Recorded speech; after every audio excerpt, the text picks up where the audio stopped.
নমস্কার, কেমন আছেন সবাই? আশা করি সকলেই ভালো আছেন। আমি চুমকি আরও একবার আমার চ্যানেলে আপনাদের সকলকেই স্বাগত জানাই। আজকের এই ভিডিওটা কিন্তু আপনাদের জন্য খুবই ইন্টারেস্টিং হতে চলেছে, তো ভিডিওটি কোনো রকম পার্ট স্কিপ না করে প্রথম থেকে দেখতে থাকুন। আজকের এই ভিডিওতে আমি 38 সাইজ বডির ডবল কাটরি অথবা ব্রাকাট ব্লাউজের কাটিং পদ্ধতি সূত্রের সাহায্যে শেয়ার করব। আর এই ব্লাউজের যে স্টিচিংয়ের ভিডিওটি আছে অলরেডি আমি চ্যানেলে আপলোড করে রেখেছি। এই ভিডিওর ডেসক্রিপশান বক্সে গেলেই আপনারা স্টিচিংয়ের ভিডিওর লিঙ্ক খুব সহজেই পেয়ে যাবেন, অথবা আপনারা আই বাটনে ক্লিক করলেও স্টিচিংয়ের ভিডিওর লিঙ্ক পেয়ে যাবেন। আর আপনারা যদি এই 38 সাইজ ছাতি ছাড়াও আরও অন্যান্য বিভিন্ন সাইজের ডবল কাটরি ব্লাউজের কাটিংয়ের ভিডিও দেখতে চান, তাহলে কিন্তু অবশ্যই আমার চ্যানেলটিকে সাবস্ক্রাইব করে নেবেন এবং বেল বাটন অন করে রাখবেন। প্রথমে আমি এখানে একটা পেজ নিয়ে নিয়েছি। এই পেজের ওপরেই কিন্তু ব্যাক পার্ট আর ফ্রন্ট পার্ট দুটোই কাটিং করে দেখাবো। যে কোনো ডবল কাটরি ব্লাউজ কাটিং করে নেবার আগে সবসময় চেষ্টা করবেন পেপার অথবা ফর্মা কাটিং করে নেবার। এর ফলে মেন কাপড় এবং লাইনিং কাপড় কোনোটাই কিন্তু নষ্ট হয় না। প্রথমে আমি পেপারের ওপরে 1/2 ইঞ্চি এক্সট্রা মার্জিন রাখবো, কারণ ফ্রন্ট পার্টে হুক পট্টি হবে। তো হুক পট্টির জন্য আমাদের 1/2 ইঞ্চি কাপড় এখানে এক্সট্রা প্রয়োজন হবে। শুধুমাত্র ফ্রন্ট পার্টের জন্য আমি এখান থেকে 1/2 ইঞ্চি এক্সট্রা মার্জিন রাখছি। এই 1/2 ইঞ্চি বাদ দিয়ে তারপরে সমস্ত মাপগুলো নেওয়া স্টার্ট করব। প্রথমে আমি এখান থেকে ব্লাউজের লম্বার মাপটা নিয়ে নিচ্ছি। তো আমার এখানে ব্লাউজের লম্বা আছে 13.5 ইঞ্চি, তার সঙ্গে 1 ইঞ্চি এক্সট্রা মার্জিন নিয়ে 14.5 ইঞ্চিতে ব্লাউজের লম্বার জন্য দাগ দিচ্ছি। পুটের জন্য আমি এখান থেকে 5 ইঞ্চিতে দাগ দিচ্ছি, কারণ পিঠটা আমি এখানে একটু বেশি ডিপ করব, সেই কারণে পুটের মাপটা 5 ইঞ্চি রাখছি।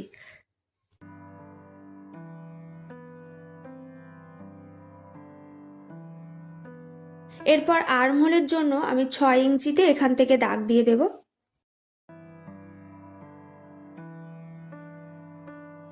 এরপরে যেখানে 6 ইঞ্চিতে দাগ দিয়েছি এখান থেকে নিতে হবে ছাতির 4 ভাগ। তো ছাতি আছে 38, তার 4 ভাগ হচ্ছে 9.5, তার সঙ্গে 1.5 ইঞ্চি অথবা 2 ইঞ্চি সেলাই মার্জিন এক্সট্রা। এইভাবে আমি আর্মহোলের শেপটা দিয়ে দিলাম। এরপর আমি তালপাট কাটিং করে নেব। তো তালপাট কাটিং করার জন্য আর্মহোল থেকে ভেতরের দিকে এইভাবে 1/2 ইঞ্চিতে একটা প্রথমে দাগ দিতে হবে। এরপর শোল্ডার থেকে এই দাগটা প্রথমে এইভাবে মিলিয়ে নিতে হবে। আরও একবার এখান থেকে একটা আর্মহোলের শেপ দিয়ে দিতে হবে। তো ভেতরের দিক থেকে যে আর্মহোলের শেপটা দিয়েছি এটা হচ্ছে ফ্রন্ট পার্টের জন্য, আর বাইরে থেকে যে আর্মহোলের শেপটা আছে এটা হচ্ছে ব্যাক পার্টের জন্য। এরপর কোমরের 4 ভাগ নিয়ে নিচ্ছি। কোমর আছে 34 ইঞ্চি, 34-এর 4 ভাগ হচ্ছে 8.5, তার সঙ্গে 1 ইঞ্চি অথবা 2 ইঞ্চি মার্জিন এবং তার সঙ্গে আরও 1 ইঞ্চি ব্যাক পার্টে এক্সট্রা নেব, কারণ ব্যাক পার্টে এখানে টেকিং দিতে হবে, সেই কারণে শুধুমাত্র ব্যাক পার্টের জন্য 1 ইঞ্চি এখান থেকে আমি এক্সট্রা নেব।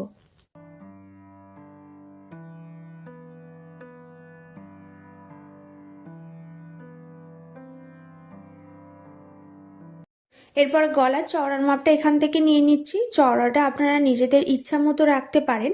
তো আমি এখান থেকে 2.5 ইঞ্চিতে গলার চওড়ার মাপ রেখেছি। এরপর এখান থেকে ফ্রন্ট পার্টের গলা লম্বার মাপ নিচ্ছি 6.5 ইঞ্চি, এখান থেকে চওড়াটা রাখছি 3 ইঞ্চি।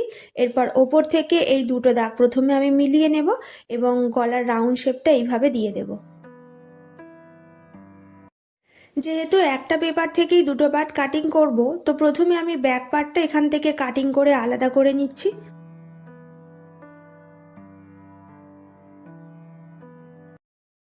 লাইলিন কাপড়ে ব্যাক পার্টটাকে বসিয়ে নিতে হবে। তো তার জন্য লাইলিন কাপড়টাকে মিডিল থেকে ডবল করে এইভাবে ভাঁজ করে নিয়েছি।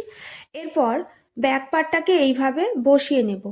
আর ফ্রন্ট পার্টের জন্য যে 1/2 ইঞ্চি আমি এখানে এক্সট্রা নিয়েছিলাম সেই 1/2 ইঞ্চিটা কিন্তু সরিয়ে রেখে তবেই কিন্তু ব্যাক পার্টের মাপটা এখান থেকে দাগ দিতে হবে।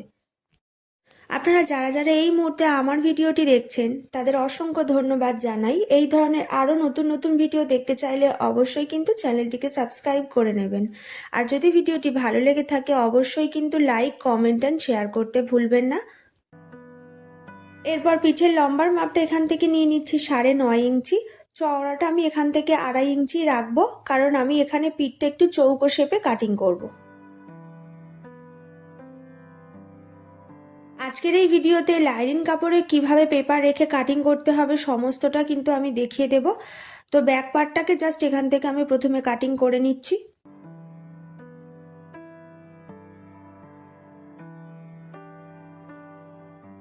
এরপরে চলে যাচ্ছি পেপার কাটিংয়ে। ব্যাক পার্টের জন্য যে 1 ইঞ্চি আমি এক্সট্রা নিয়েছিলাম আর আর্মহোলের কাছে 1/2 ইঞ্চি এক্সট্রা রেখেছিলাম, দুটো পার্টকেই প্রথমে এখান থেকে আমি কাটিং করে আলাদা করে দিচ্ছি। এরপর ফ্রন্টের প্রত্যেকটা মাপ পেপারের উপরে কাটিং করে দেখাবো। তো প্রথমে শোল্ডার থেকে আমি পয়েন্টের মাপ নিয়ে নেব 9.5 ইঞ্চি। ব্লাউজের বেল্টের পার্ট কাটিং করার জন্য এখান থেকে 3 ইঞ্চি ওপরে একটা দাগ দেব, আর এই দাগটা প্রথমে আমি স্ট্রেট লাইন কেটে মিলিয়ে নেব। তো এখানে দেখুন, প্রথমে যে আমি 1.5 ইঞ্চি বা 2 ইঞ্চি এক্সট্রা মার্জিন রেখেছিলাম, সেই মার্জিনটাকে প্রথমে এখান থেকে আলাদা করে নিচ্ছি। 1.5 ইঞ্চি মাপটা প্রথমে আমি আলাদা করে নিলাম, একটাই কারণ 1.5 ইঞ্চিটা শুধুমাত্র আমি সেলাই মার্জিন নিয়েছি, আর 1.5 ইঞ্চি বাদ দিয়ে যেটুকু পেপার এখানে এক্সট্রা আছে পুরোটাই কিন্তু বডির মাপ।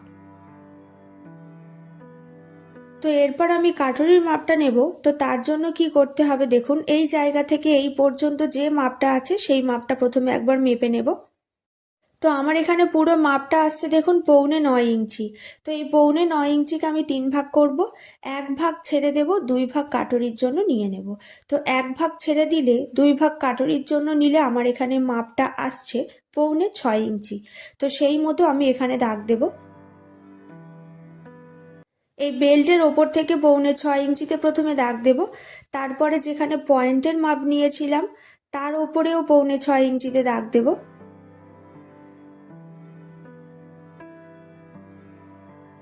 এরপর এই দুটো দাগ প্রথমে আমি মিলিয়ে নেব, আর আর্মহোল থেকে 2.5 ইঞ্চি দূরত্বে আরও একটা দাগ দেব। এরপর 6.5 ইঞ্চিতে গলায় যেখানে দাগ দিয়েছিলাম ঠিক সেইখান থেকে 1 ইঞ্চি ওপরে আরও একটা দাগ দেব, আর এখানে যে 4টে পয়েন্ট আছে এইভাবে রাউন্ড শেপ দিয়ে মিলিয়ে নেব। এই যে 4টে পয়েন্ট নিয়ে আমি শেপ দিয়েছি, এটা কিন্তু অবশ্যই রাউন্ড হতে হবে। এরপর এই কাটুরির মাপটাকে আমি দুটো ভাগ করব। আপনারা কম বেশি সকলেই জানেন হুক পট্টির দিকে বেল্টের মাপটা একটু চওড়া হয়। তো এই জায়গা থেকে 1/2 ইঞ্চি ওপরে আমি এইভাবে একটা শেপ দিয়ে দিচ্ছি। এরপর কাটুরির মাপটাকে আমি দুটো ভাগ করব। তো তার জন্য কি করতে হবে, প্রথমে যে বেল্টের জন্য 3 ইঞ্চিতে দাগ দিয়েছিলাম সেই 3 ইঞ্চি থেকে আরও 3 ইঞ্চি ওপরে এইভাবে একটা দাগ দেব। উল্টো সাইডে একই রকমভাবে 3 ইঞ্চি ওপরে দাগ দেব, আর 6.25 ইঞ্চির মিডিল পয়েন্ট থেকে 2.5 ইঞ্চিতে একটা দাগ দেব।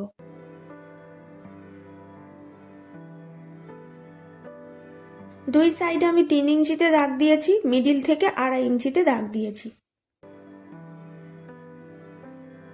এরপর এই 3টে পয়েন্ট রাউন্ড শেপ দিয়ে পুরোটাকে প্রথমে মিলিয়ে নিতে হবে।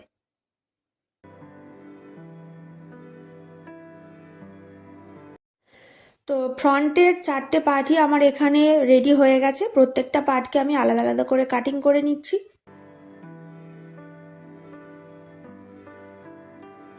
এই যে এখানে 4টে পার্ট রয়েছে, প্রত্যেকটা পার্টকে কিন্তু মেন কাপড়ের ওপরে এক্সট্রা করে বাড়িয়ে নিয়ে কাটিং করতে হবে, কারণ এটা পেপারের কাটিং। যদি এইভাবে আমি কাপড় কাটিং করি তাহলে আমাদের ব্লাউজটা আরও বেশি ছোট হয়ে যাবে।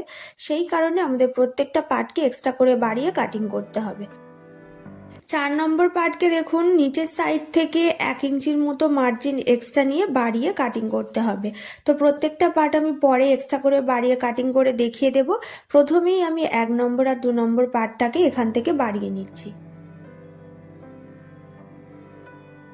1 নম্বর পার্টটাকে বাড়িয়ে নেওয়ার জন্য আরও একটা পেপারের ওপরে 1 নম্বর পার্টটাকে আমি পিন করে নিয়েছি। এরপর প্রত্যেক সাইড থেকে আমি 1 ইঞ্চি 1/2 ইঞ্চি করে বাড়িয়ে নেব। তো প্রথমে এই সাইড থেকে আমি 1 ইঞ্চি এইভাবে বাড়িয়ে নিচ্ছি, ঠিক উল্টো সাইডে একই রকমভাবে 1 ইঞ্চিতে বাড়িয়ে নেব। এরপর মিডিল থেকে নিচের দিকে 1 ইঞ্চি এইভাবে বাড়িয়ে নিয়ে এই দুটো দাগ এইভাবে মিলিয়ে নিতে হবে। এরপর এই 3টে দাগ একটু হালকা রাউন্ড শেপ দিয়ে মিলিয়ে নিতে হবে, ঠিক এইভাবে। এরপর ডান দিকে ওপরের সাইড থেকে 1/2 ইঞ্চি বাড়িয়ে নেব,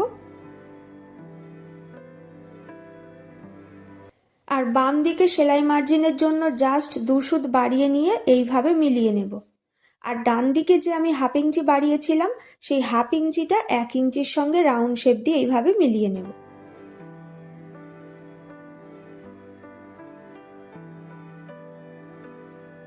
তো এই মতো আমি 1 নম্বর পার্টটাকে বাড়িয়ে নিয়েছি। এরপর আমি 2 নম্বর পার্টটাকে বাড়িয়ে নেব, কারণ 2 নম্বর পার্টটা দেখুন আগের যে 1 নম্বর পার্ট ছিল তার সঙ্গে এখানে মিল আছে, কিন্তু নতুন যে এখানে আমি 1 নম্বর পার্ট তৈরি করেছি তার সঙ্গে কিন্তু কোনো রকমভাবে মিল খাচ্ছে না। তো 2 নম্বর পার্টটাকে বাড়িয়ে নেওয়ার জন্য কি করতে হবে, 1 নম্বর পার্টের যে রাউন্ডের মাপটা আছে সেই মাপটা এখান থেকে প্রথমে আমাদের নিয়ে নিতে হবে। তো পুরো রাউন্ডের মাপটা এখানে হয়েছে দেখুন 9 ইঞ্চি। আরও একটা পেপারে 9 ইঞ্চি লম্বা প্রথমে আমি দাগ দেব। চওড়ার মাপটা এখান থেকে কত নেব, 2 নম্বর পার্টে যে চওড়ার মাপ নিয়েছিলাম 3 ইঞ্চি, তার সঙ্গে আরও সেলাই মার্জিন 1 ইঞ্চি এক্সট্রা নিয়ে মোট আমি এখানে 4 ইঞ্চিতে লম্বার মাপ রাখব।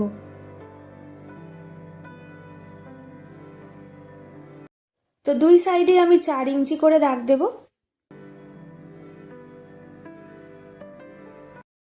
দুই সাইডে 4 ইঞ্চি করে দাগ দিয়ে দুটো দাগ প্রথমে আমি এইভাবে মিলিয়ে নিচ্ছি। এরপর 9 ইঞ্চির মিডিল পয়েন্টে প্রথমে একটা দাগ দিতে হবে।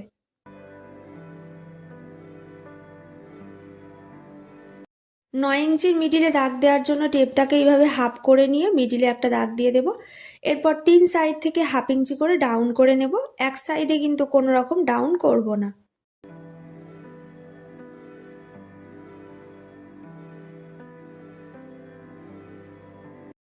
এখানে দেখুন এক সাইডে কোনো রকম আমি ডাউন করিনি, এটার কিন্তু একটা কারণ আছে, আমি এখান থেকে আপনাদের বুঝিয়ে দিচ্ছি।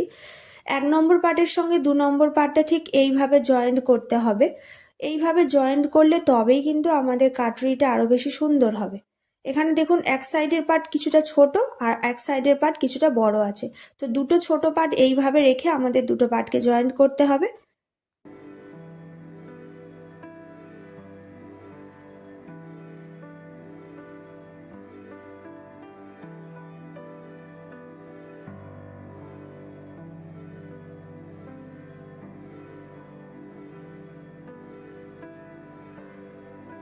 এখানে আমি 2 নম্বর পার্টে 3 দিকে ডাউন করেছি, একদিকে কিন্তু ডাউন করিনি, তার একটাই কারণ, হুক পট্টির দিকে যে বেল্টের কাছে আমি 1/2 ইঞ্চি এক্সট্রা নিয়েছিলাম সেই 1/2 ইঞ্চি কাপড় এখান থেকে আমাদের ম্যানেজ হয়ে যাবে, সেই কারণে এইটুকু কাপড় আমি 1/2 ইঞ্চি ডাউন করেছিলাম। আর ডান দিকে দেখুন এই কাপড়টা সমান আছে, সেই কারণে আমি এখানে কোনো রকম কিন্তু কাপড় কাটিং করিনি।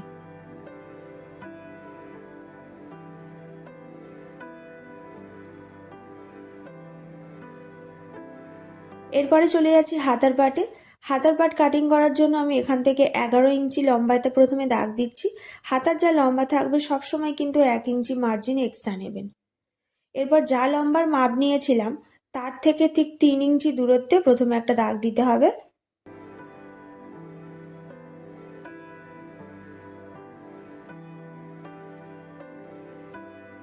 আর এই যে 3 ইঞ্চিতে দাগ দিলাম এখান থেকে নিতে হবে ছাতির 6 ভাগ, তার সঙ্গে 1 ইঞ্চি এক্সট্রা। তো ছাতি আছে আমার এখানে 38 ইঞ্চি, 38কে যদি আমি 6 ভাগ করি তাহলে হবে 6 ইঞ্চি 2 পয়েন্ট। তো প্রথমে আমি এখানে 6 ইঞ্চি 2 পয়েন্ট তার সঙ্গে 1 ইঞ্চি এক্সট্রা নিয়ে 7 ইঞ্চি 2 পয়েন্টে দাগ দেব। এর সঙ্গে 1.5 ইঞ্চি অথবা 2 ইঞ্চি সেলাই মার্জিন এক্সট্রা, যেমনটা আমি ব্লাউজে নিয়েছিলাম সেই মতোই কিন্তু সেলাই মার্জিন নিতে হবে। মুহুরির মাপ নিয়ে নিচ্ছি, মুহুরি যা থাকবে তার হাফ। মুহুরি ধরুন আমার এখানে আছে 10 ইঞ্চি, তার হাফ হচ্ছে 5। এখান থেকেও সেলাই মার্জিন এক্সট্রা নিতে হবে যেমনটা আমি ছাতির কাছে নিয়েছি। এরপর দুটো দাগ প্রথমে এইভাবে মিলিয়ে দেব। আর আর্মহোলে শেপ দেওয়ার জন্য কি করতে হবে, প্রথমে এইভাবে স্ট্রেট একটা লাইন কাটবো।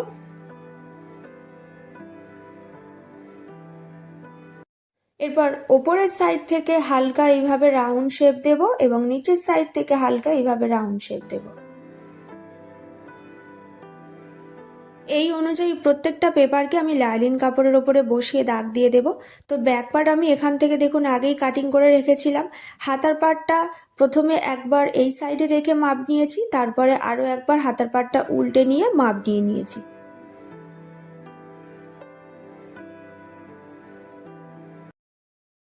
এক নম্বর পার্ট তো আমি আগেই বাড়িয়েছিলাম, 1 নম্বর 2 নম্বর পার্ট যেমন ছিল তেমনই আছে। বেল্টের পার্টটা দেখুন, এখানে নিচের সাইড থেকে জাস্ট 1 ইঞ্চি সেলাই মার্জিন এক্সট্রা বাড়িয়ে নিয়েছি।